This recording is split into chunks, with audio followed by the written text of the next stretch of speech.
But to start out my op-ed today over at HartmannReport.com is titled, Hegseth is Reviving the Crusades, Spitting on the Founders and Endangering America. It's essentially, well, Hegseth came out and called, he led this prayer service yesterday at the Pentagon, or perhaps it was the day before yesterday, in which he called on his God, and I consider Hegseth's God to be a demonic force, essentially, the way that, you know, I mean, it's just totally bizarre. He prayed that overwhelming violence of action against those who deserve no mercy. You know, this is not the sort of thing Jesus did. I mean, you know, the one act of violence that I recall in the Gospels was when, you know, around the time that, well, it was when Jesus was arrested before he was crucified, and Peter was with him, and he cut off the ear of one of the soldiers, and Jesus healed it and said, don't do that, basically. I mean, you know, don't be violent. But Pope Leo XIV was kind of the same opinion as Jesus. This is what he said. He didn't say that he was saying this in response to Hegseth, but you know, the timing is suspicious, shall we say. He said, and I quote, "This is our God, Jesus, King of peace, who rejects war, whom no one can use to justify war. He does not listen to the prayers of those who wage war, but rejects them, saying, even though you make many prayers, I will not listen. Your hands are full of blood." End of quote. That, you know, the last part of that quote, by the way, is the most mind-boggling part of it, and I haven't seen it in any of our major media. It's like they don't want to embarrass Pete Hegseth by quoting the Pope at him or something. I don't get it. But the bottom line here is that this is an administration. This is a party, the Republican Party, that since 1980, when the Reagan campaign, Ronald Reagan, who never went to church, and George Herbert Walker Bush, who was his vice president, who was very wary, is not even quite the right word, of talking about religion. Bush was, you know, kind of an old line. I believe he was Presbyterian. You know, fact check me on that. But he was of that generation that didn't talk about their religion.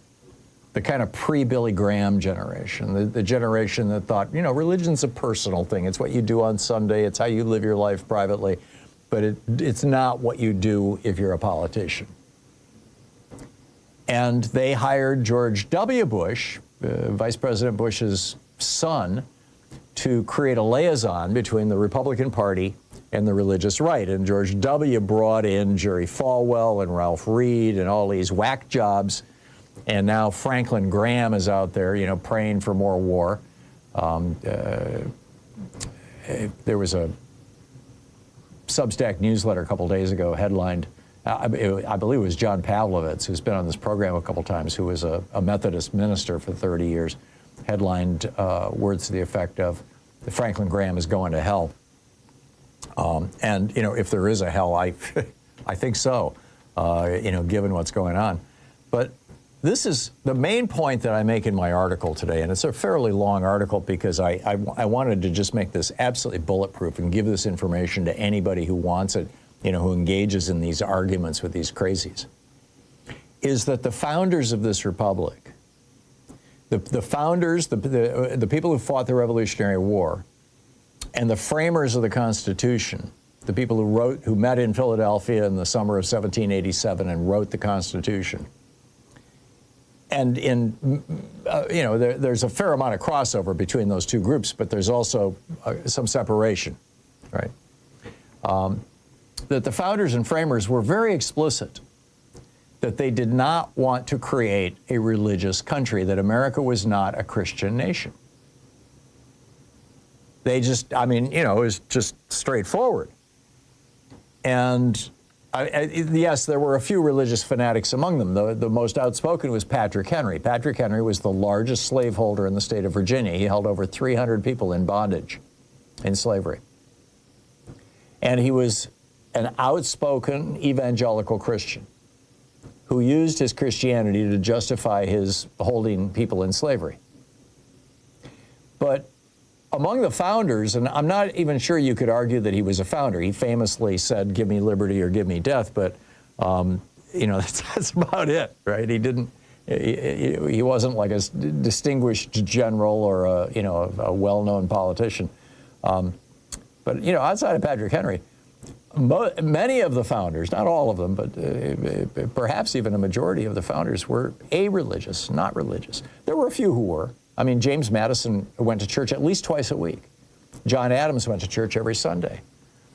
And they were both explicitly and outspokenly opposed to any religion in our country. James Madison, the guy who went to church several times a week, his first veto when he became president in what was the year? 1809 or 10 or 11, right around, I forget the year when he issued the veto.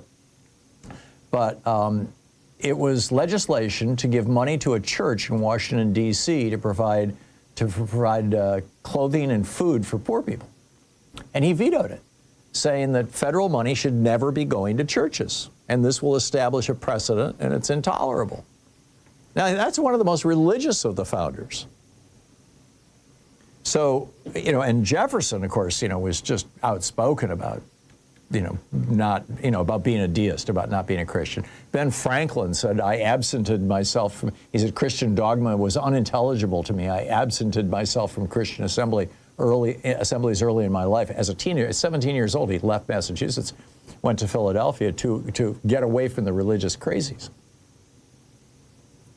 So I lay all this out in excruciating detail, that essentially the founders and framers would not be down with what these guys are doing. You got Hegseth now promoting, not just promoting religion, but he has taken America in the eyes of the world, and particularly in the eyes of the Muslim world, to that same place that Iran is at right now. That is to say, a governing authority that is citing religion as the basis of their authority.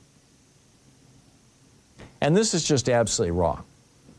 This is wrong on so many levels. I mean, it's ahistoric. It's blasphemous. It's obscene, and it's wrong.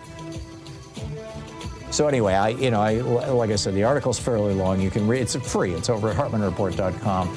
I also posted it on Daily Kos this morning. I think it's an important one to share.